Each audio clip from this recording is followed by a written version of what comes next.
Mesdames et messieurs, merci d'écouter ces magazines consacrés au projet du renforcement de la performance du système de santé, chargé d'achever l'implémentation de l'approche du financement basée sur la performance PBF dans les 10 régions du Cameroun. Le PBF est une stratégie du ministère de la Santé qui encourage les formations sanitaires et les autres acteurs de la santé à offrir des services de qualité et en quantité. Lancé en août 2016, le PBF intervient dans 457 formations sanitaires de la région de l'extrême nord, réparties dans 32 districts de santé. Pour en parler et faire le bilan de la mise en œuvre de la première phase de ce projet, je reçois comme invité Dr Bervet Zogoy. Il est le manager de l'agence de contractualisation et de vérification des PBF Extrême Nord. Bonjour Dr Bervet Zogoy. Première question de manière plus détaillée, c'est quoi le PBF? Merci de m'avoir donné l'opportunité d'être au niveau de votre chaîne radio. C'est une importance capitale pour nous de pouvoir être à ce niveau d'information pour partager avec l'ensemble de la communauté de la région de l'extrême nord la nécessité du programme PBF. En effet, le PBF, c'est une stratégie menée par le ministère de la Santé publique qui a pour objectif de mettre sur pied un accent sur la qualité du service à offrir à la population, tant en quantité qu'en qualité, et y compris les personnes vulnérables. Donc c'est un programme qui donne accès aux soins de qualité à la population et motivé par la suite. Concrètement, comment est-ce que la population parvient à bénéficier de ce projet-là dans une formation sanitaire?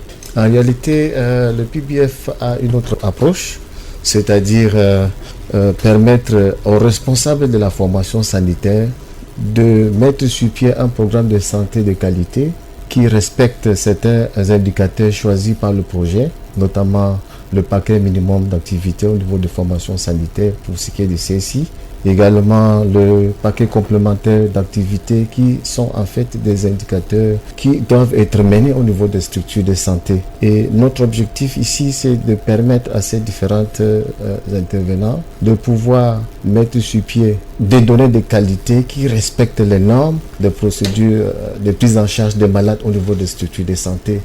Et par derrière, on les motive pour cette qualité de travail. Et en réalité, nous avons aussi chaque 3 mois un contrat de performance qu'on signe avec les différents acteurs du terrain, notamment les formations sanitaires et les associations locales qui nous accompagnent dans l'enquête de satisfaction au niveau de la communauté. Le PBF intègre dans son volet renforcement des capacités des personnels, notamment le recrutement de personnel, l'amélioration des infrastructures et des équipements des formations sanitaires. Est-ce que vous pouvez nous parler justement de ce volet de recrutement du personnel et d'appui en termes des infrastructures aux formations sanitaires? Bien.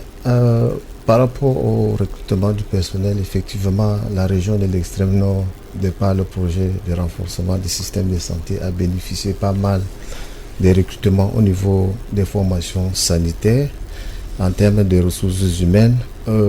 Sur 5 ans d'activité, on peut enregistrer déjà au niveau des structures de santé un certain nombre de personnels, notamment les médecins, les infirmiers, les aides-soignants, les techniciens supérieurs des laboratoires, les auxiliaires de santé. Et à l'actuel parcours, nous sommes pratiquement autour de 300 personnels, tout confondus, recrutés au niveau de formation sanitaire. Donc, ceci permet effectivement à la FOSA de bénéficier des services de soins de qualité lorsqu'on sait qu'au niveau de la région, l'effectif en termes de ressources humaines il est tellement faible. Il est tellement faible et ça a permis à ce qu'il y ait fidélisation du personnel au niveau des structures de santé et d'offrir le paquet de soins dont nous avons eu à parler aussitôt. Et en termes des infrastructures, quel est l'appui que le PBF a apporté? Au niveau des infrastructures, elles sont énormes. On peut citer quelques exemples. Il y a des formations sanitaires qui ont pu, avec l'aide de financement de projets, s'offrir des plaques solaires. D'autres ont pu faire des forages. D'autres ont pu acheter des petits matériels de chirurgie. Et certains ont équipé convenablement leur bloc opératoire. Certains se sont dotés effectivement d'un échographe pour leur permettre de poser le diagnostic. Et à côté de ça, il y a également la chaîne de froid qui est maîtrisée par certains acteurs associés à des plaques solaires, des équipements tels que la construction des hangars pour recevoir les malades. Il y a également la salle de distraction équipée de téléviseurs et qui permettent également à certaines personnes d'être éduquées pour ce qui est de services de nutrition. Docteur Bervet Zogoy, quel est le mécanisme par lequel le PBF fait bénéficier des services de santé aux malades? Monsieur Jean, il faut dire que nous ne sommes pas directement en contact avec la population.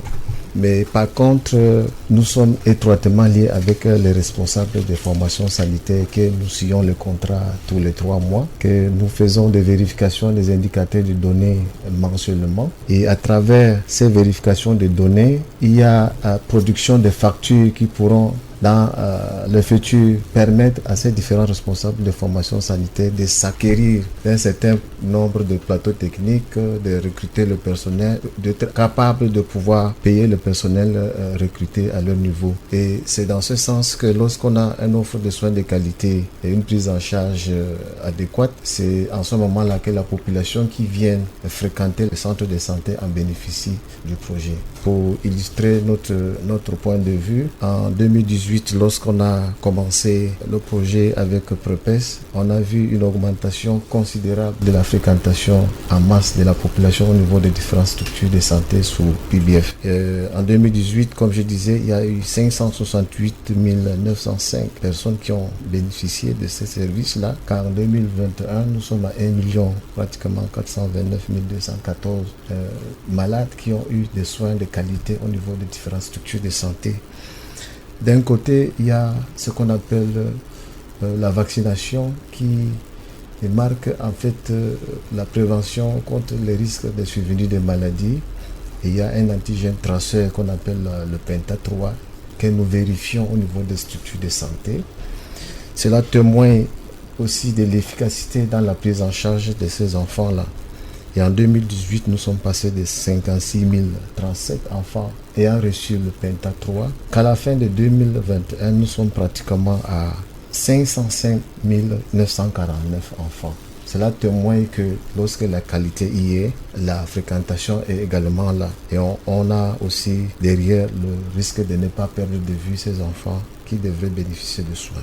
Par ailleurs, lorsqu'on regarde certaines maladies à externalité positive qui avant étaient difficiles de pouvoir sillonner et de les ramener au niveau des structures de santé, aujourd'hui, notamment le cas de tuberculose diagnostiquée et mise sous traitement dans les zones du projet, vous allez constater qu'en 2018, nous sommes partis de 1744 cas de tuberculose dépistés positifs à 2920 au 4e trimestre 2021. Cela témoigne également l'avantage que le projet donne à la population. Derrière ça, n'oublions pas la santé maternelle et infantile. Le projet a permis de renforcer un certain nombre de consultations prénatales au niveau des structures de santé. Et comme on le sait, dans la région de l'extrême nord, c'est toujours difficile d'avoir à l'idée que les mamans fréquentent systématiquement les services de santé. Grâce à la sensibilisation du projet, grâce à la mise sur pied des agents de santé communautaires qui sont en étroite collaboration avec les matrones, on a pu quand même augmenter de façon considérable la fréquentation des femmes enceintes au niveau des structures. À titre d'exemple, nous sommes passés de 18 102 en 2018 à pratiquement 78 300 femmes enceintes ayant bénéficié de soins de qualité par un personnel de qualité recruté par le projet PBF.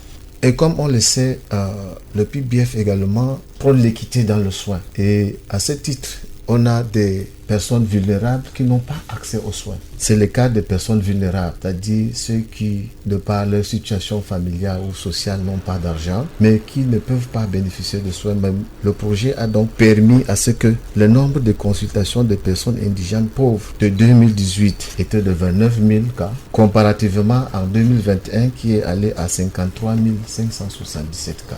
Le chiffre va de même sens que celui d'hospitalisation de personnes pauvres. En 2016, nous sommes quittés de 16 352 cas de personnes hospitalisées gratuitement et prises en charge gratuitement grâce au projet à 46 960 cas à la fin de l'année 2021. Donc voilà en fait comment la population que nous couvrons via le projet bénéficie d'une manière intermédiaire. La collaboration que nous avons avec les différents responsables de formation sanitaire pour leur permettre des soins de qualité.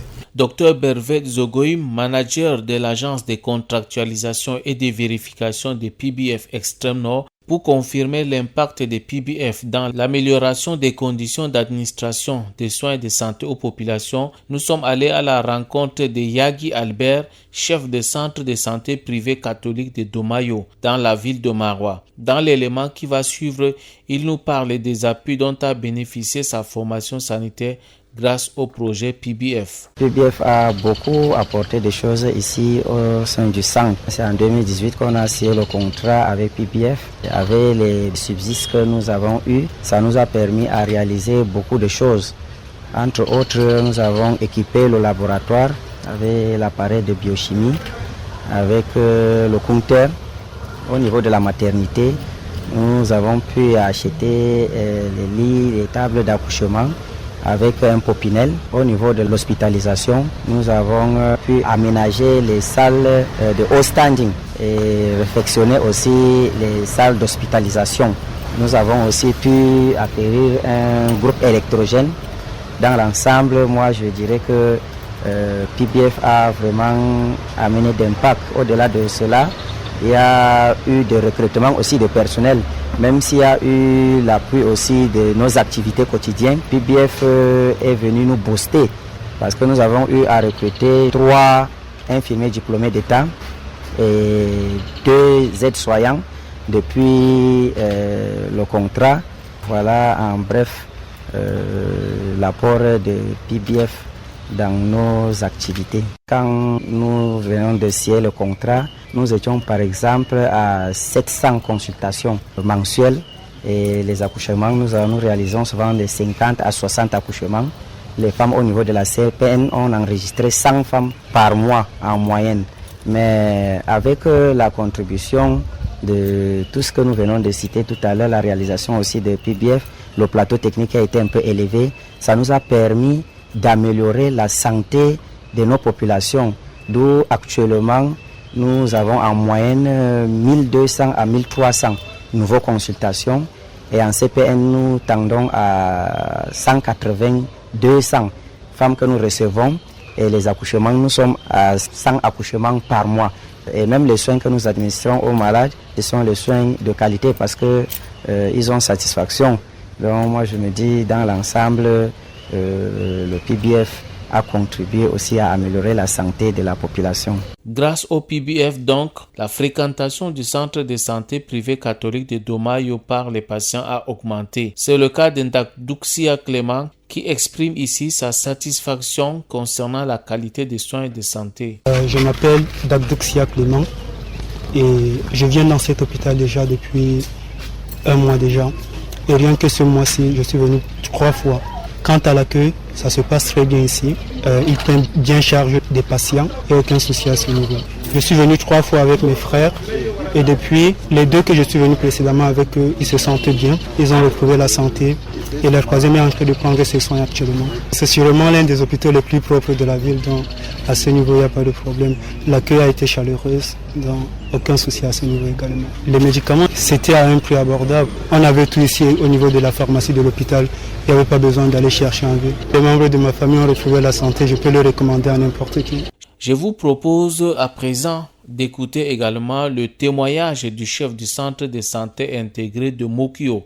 Pour Saleh Hamandjida, le PBF a changé le visage de son centre hospitalier et amélioré la qualité des soins dont bénéficient les patients. Le PBF nous a permis de recruter un infirmier diplômé d'État, quelques aides-soignants, des agents d'appui. Après le recrutement, on s'est mis au travail. Arrivé à un certain temps, à travers nos analyses, nous avons constaté que le bâtiment H que l'État avait mis en place, ça ne répondait pas trop aux besoins de nos patients, vu le nombre de malades qui s'augmentait au jour le jour. Parce que j'avais commencé d'abord à 50 malades. À peine 1 an, on se retrouvait à 800 à 1000 malades par mois. C'est pour ces raisons que nous avons pensé mettre en place un plan de développement infrastructural. C'est ça qui a fait en sorte qu'on a mis 5 salles d'hospitalisation en annexe. Nous avons eu aussi à faire l'extension en matière de douche externe, 4 douches, là où les malades doivent se laver et là où ils doivent faire aussi leurs besoins.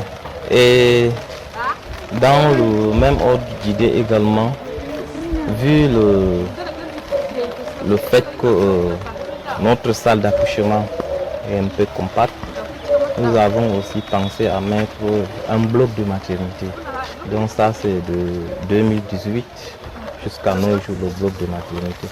Si c'est pour résumer, le hangar nous permettant l'animation, puisque en ces temps, au début, si les mamans viennent par exemple par rapport à la vaccination, si par exemple s'il pleut, ils doivent rester ou bien si c'est pendant la saison sèche, ils sont exposés au soleil. Nous avons pensé à mettre le hangar qui nous permet la prise en charge correcte de nos enfants dans le cadre du programme élargi de vaccination.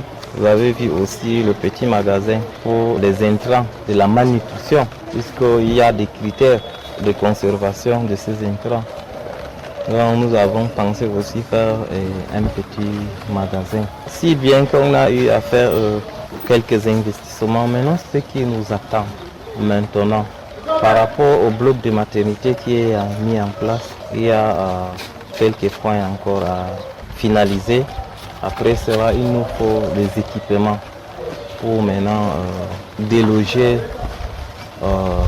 la maternité qui est dans le bâtiment H pour revenir de ce côté-là où il y a tout un bloc. Il y a une grande salle pour les femmes postpartum, il y a une grande salle de travail, il y a une salle de planning familial, il y a le bureau de la sage-femme. Comme ça, même les malades qui sont de ce côté aussi seront un peu à l'aise. Et ça ne sera pas diffus, disons, puisque il y a le côté femme enceinte de ce côté. Et de ce côté aussi, purement, ce sera les malades. Il y a le renforcement de la pharmacie, puisque nous, à chaque virement, il y a des pourcentages. Par exemple, si on a un virement, on prend par exemple 30% investissement, 30% fonctionnement. Dans le fonctionnement, on prend une partie pour renforcer la pharmacie. Il y a 10%, ça part automatiquement pour le réserve bancaire. Et il y a 27 à 30% aussi, ça part dans la motivation des personnels.